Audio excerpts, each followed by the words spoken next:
Hi guys, what's up? क्या हाल चाल है आपके?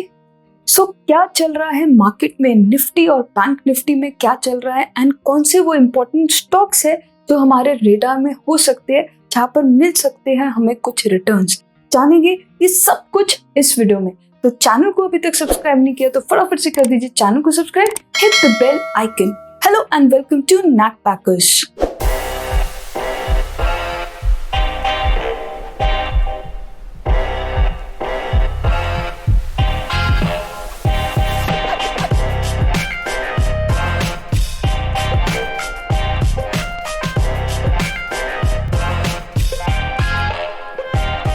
हाय दोस्तों, मेरा नाम है रिदम। तो चलिए देखते हैं मार्केट में क्या चल रहा है। निफ्टी, बैंक निफ्टी और कुछ इंपॉर्टेंट स्टॉक्स भी आज डिस्कस करने वाले हैं।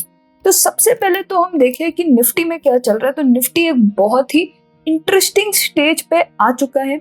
जैसे कि हमें पता है कि पिछले काफी टाइम से, फरवरी से इनफैक्ट, एक रेंज बाउंड सिचुएशन में निफ्टी रोटेट कर रहा था with some bearish momentum in between.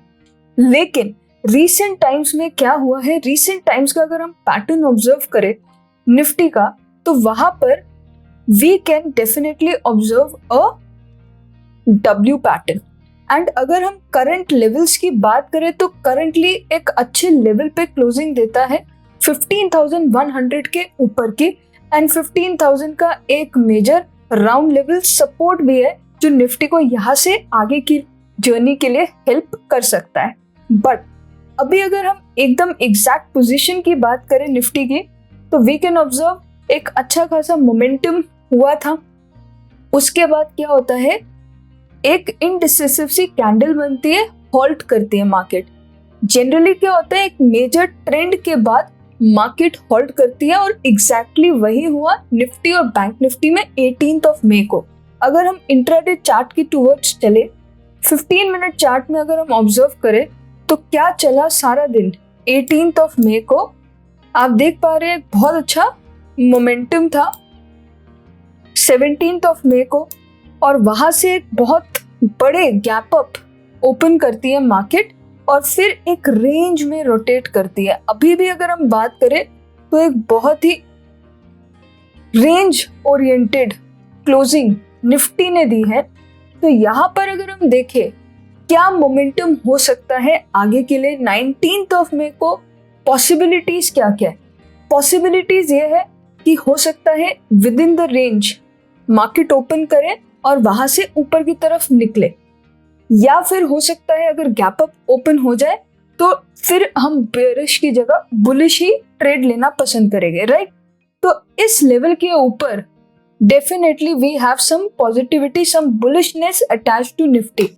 लेकिन हाँ, अगर गैप डाउन ओपन होती है, नीचे की टुवर्ड्स मूव करने लगती है, तो इमीडिएटली हम सेलिंग पे नहीं आएंगे, क्योंकि जो पिछला मोमेंटम रहा है, जैसे कि आप देख पा रहे हो, पिछला जो मोमेंटम रहा है वो बाइंग कर रहा है।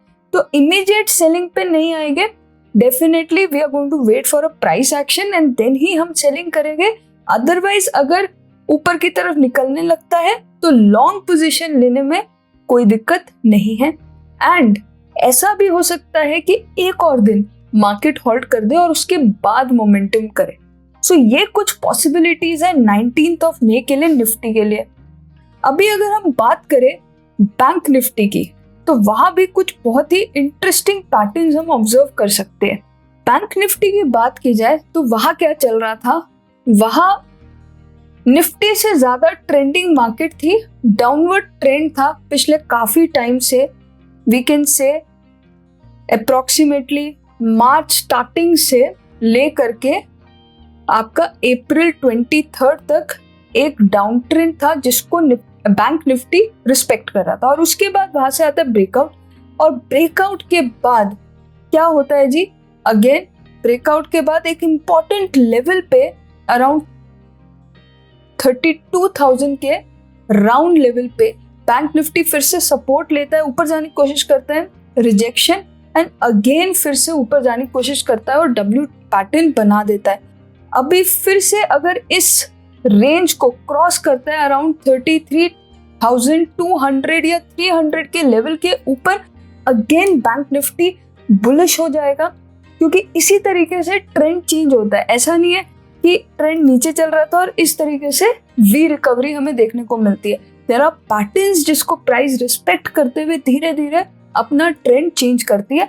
तो अभी जो सिनेरियो क्रिएट हो रहा है उसमें ट्रेंड चेंजिंग सिनेरियो क्रिएशन हमें दिख रहा है, लेकिन फिर भी कंफर्मेशन हम देखेंगे कि मार्केट कहाँ ओपन होती है एंड फिर उसके accordingly we can plan some trade.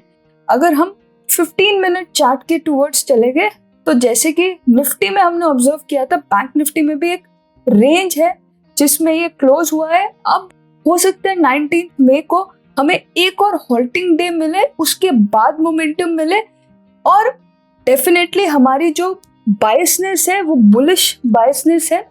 अगर प्राइस नीचे गिरता है 33,800 के नीचे ही, वो भी प्रॉपर प्राइस एक्शन बनने के बाद ही हम नेगेटिव डायरेक्शन में सेलिंग के टूवर्ड्स सोचेंगे। अदरवाइज अगर यहाँ से ओपन होके ऊपर की तरफ निकलने लगता है तो लॉन्ग साइड पे हम ट्रेडिंग सोचेंगे। सो दोस्तों, ये तो कहानी थी बैंक निफ्टी एंड निफ्टी की। अभी कुछ हम स्टॉक चार्ट्स भी ऑब्जर्व करते हैं कि किस तरीके से चार्ट्स को हम रीड कर सकते हैं, कौन से स्टॉक्स है जो आपके रेडार में हो सकते हैं। सबसे पहले वी हैव टाटा एलेक्साई। अगर आप टाटा एलेक्साई के चार्ट को अगर आप ऑब्जर्व करो तो क्या हुआ था, ये चार्ट कंसोलिडेट कर रहा था। ये स्टॉक काफी देर से कंसोलिडेशन जोन में था और ये इसका एक इम्पॉर्टेंट लेवल था। अब होता क्या है, यहाँ से आता है ब्रेकआउट, इस लेवल से आता है ब्रेकआउट एंड फिर उसके बाद अगेन ये स्टॉक क्या करता है, इसी ब्रेकआउट लेवल को रीटेस्ट करने आता है, प्राइस रिजेक्शन कैंडल बनाता है और फिर नेक्स्ट डे बुलिश हो जाता है। और फिर उसके बाद अगर हम करंट लेवल की बात करें तो वो साइडवेज निकल गया 18 मई को। अभी हो सकता है यहाँ से इसका मोमेंटम कंटिन्यूड रहे, 2 दिन से जो बुलिश मोमेंटम है ये कंटिन्यूड रहे एंड हम इसको फिर ट्रेड कर सकते हैं ओनली अबव 3720। अगर हम इसके भी इंट्राडे चार्ट को अगर हम ऑब्जर्व करें तो वहां भी हम कुछ इंपॉर्टेंट पॉइंटर्स नोटिस कर सकते हैं। क्या चल रहा था इसमें पैटर्न, इंट्राडे में बात करी जाए तो ये आप देख पा रहे हैं कि यहाँ से आता है ब्रेकआउट 17 मई को और उसके बाद एक रेंज में ही ये कंसोलिडेट कर रहा है। यानी कि अगर इस रेंज के ऊपर ये ब्रेकआउट देता है अराउंड 3720 के राउंड लेवल के ऊपर अगर ये निकलता है तो ये फिर से एक बुलिश मोमेंटम क्रिएट कर सकता है स्टॉक। ठीक है जी, इसके बाद बात आ जाती है हमारे नेक्स्ट स्टॉक की, कॉफोज। अगर हम इस स्टॉक को ऑब्जर्व करें तो यहाँ पे एक फ्लैग एंड पोल पैटर्न सा बन रहा है। यहाँ पर हम जैसे कि ऑब्जर्व कर पा रहे हैं, यहाँ से इस लेवल्स पे इस स्टॉक को मिल रहा है रिजेक्शन। 3500 का एक क्रूशियल राउंड लेवल है जहां पर इसको रिजेक्शन मिल रहा है एंड ये ऊपर जाने की कोशिश कर रहा है। सेलर्स कम हो रहे हैं धीरे धीरे और बायर्स बढ़ रहे हैं। अगर ये इस लेवल को ब्रेकआउट देता है 3500 के लेवल के ऊपर सस्टेन करता है तो यहाँ से भी हमें ब्रेकआउट ट्रेड मिल सकता है। तो ये हमारे रेडार में डेफिनेटली हो सकता है। इसके बाद एक और स्टॉक की अगर हम बात करें, बजाज ऑटो। बजाज ऑटो में क्या चल रहा है, बजाज ऑटो की बात की जाए तो यहाँ पर एक रेंज कंसोलिडेशन चल रहा था। अगर हम देखें यहाँ पर एक रेंज कंसोलिडेशन काफी टाइम से चल रहा था एंड वहां से इसने 18 मई को एक अच्छा खासा ब्रेकआउट दे दिया है। अब अगर ये 4100 के राउंड लेवल के ऊपर निकलता है, ट्रेड करना शुरू करता है तो यहाँ पर भी हमारे को एक लॉन्ग पोजीशन की अपॉर्चुनिटी मिल सकती है। आई होप दोस्तों कि ये सारे पॉइंट्स क्लियर है एंड वीडियो आपको पसंद आया तो वीडियो को लाइक जरूर कीजिए, शेयर जरूर कीजिए एंड चैनल को अभी तक सब्सक्राइब नहीं किया तो फटाफट से कर दीजिए चैनल को subscribe, hit the bell icon. जल्दी मिलते हैं आपसे एक नए वीडियो के साथ, तब तक के लिए keep learning, keep growing and keep sharing.